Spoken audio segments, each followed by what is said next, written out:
चारण दादा गुरुदेव के चरणों में परम श्रद्धेय खरतर गच्छाचार्य श्री जी पीयूष सागर जी सूरीश्वर जी महाराज साहब, मुनिवृंद चंदनवाला श्री जी महाराज साहब, मरगावती श्री जी महाराज साहब आदि साधुगण, बीकानेर का बहुत बड़ा सौभाग्य है कि एक इतिहास रचकर पालीताना में सीधे आचार्य परवर बीकानेर चातुर्मास के लिए सहमत हुए।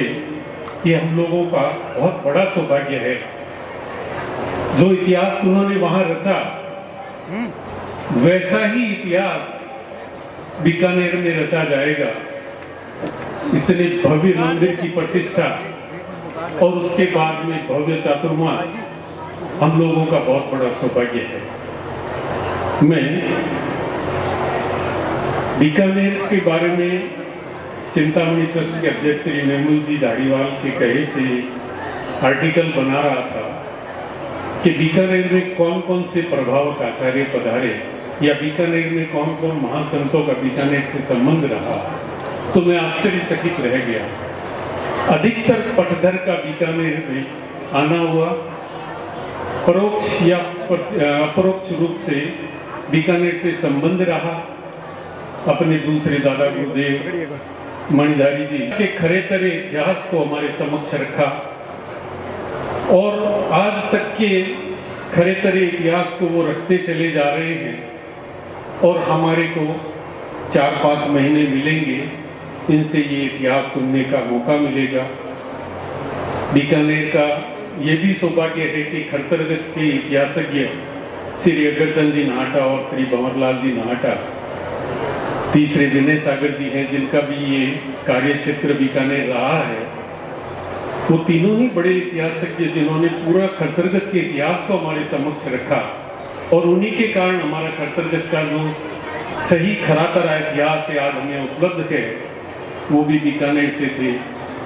तो बीकानेर का वास्तु ही कुछ ऐसा है पर्टिकुलर खरतरगंज के लिए कि यहाँ पर एक इतिहास की रचना होती है।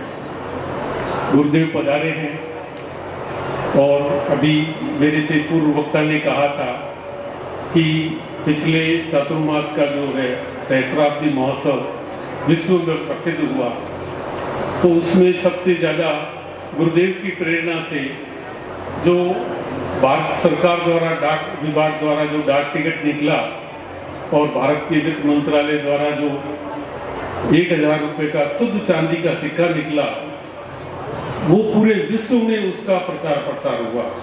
क्योंकि डाक टिकट और सिक्के के संग्रहता सारे विश्व में रहते हैं और किसी भी विषय पर कोई भी चीज़ निकलती है तो वो उसके पूरे इतिहास को जानने की कोशिश करते हैं। तो ये हमारा सौभाग्य है। अग्रचंद दासा के मुंह से मैं सुना करता था, हालांकि उसका पूरा अर्थ तो हमारे मुनि श्रेष्ठ जी बताएंगे कि उसका सही अर्थ क्या है। वो चातुर्मास में इसका जरूर अर्थ हमके समझाएं ताकि हम उसको पूरा समझ के अपने जीवन में उतार सकें। उनके एक शब्द हुआ करते थे, रोज वो बोला करते हैं, अहो महापुरुष के वचनों, अहो मुद्रा, अहो सत्संग। उस तीनों के दर्शन हमारे को इस चातुर्मास में हो रहे हैं। महापुरुष हमारे सामने हैं, उनकी जो सौम्य शांत मुद्रा है उनको देख करके हम तृप्त होते हैं और इनका सत्संग पूरे चातुर्मास में हमारे को मिलेगा। मैं ज़्यादा समय नहीं लेता हूँ, लेकिन मैं ये जरूर कहूँगा कि ये बीकानेर का सौभाग्य है कि ऐसे संतों का आगमन हुआ और ऐसे संतों का हमारे को निश्रा मिलेगी। हमारे जो युवा कार्यकर्ताओं में अभी उत्साह देखा, बच्चों में जो उत्साह देखा, उनमें जरूर ये संस्कारों का बीजारोपण करेंगे और इस खरतरगंज को और आगे ले जाएंगे। इन्हीं शब्दों के साथ धन्यवाद। वंदना।